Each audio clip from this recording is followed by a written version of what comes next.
Baiklah, pada kesempatan kali ini saya Awal Azmi akan menjelaskan kekuasaan dalam organisasi. Sebelum kita membahas lebih jauh apa itu kekuasaan dalam organisasi, kita harus mengerti dulu apa itu kekuasaan dalam organisasi.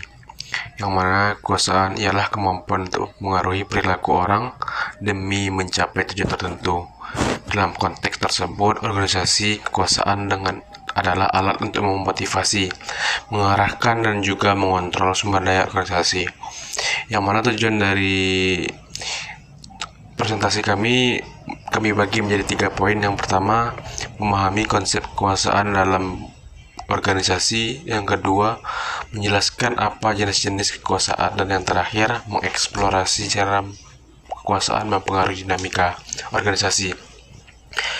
Dan konsep kekuasaan menurut Fresh dan Raven pada tahun 1959, yakni kekuasaan dalam organisasi berkaitan dengan kemampuan individu atau kelompok untuk mempengaruhi pihak lain, penting untuk efektivitas kepemimpinan dan keberhasilan organisasi.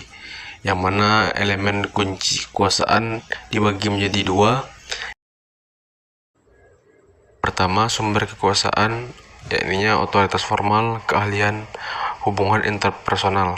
Yang kedua, penggunaan kekuasaan untuk pengambilan keputusan, perubahan organisasi, dan juga atau untuk memotivasi bawahan. Kemudian, apa saja jenis kekuasaan itu?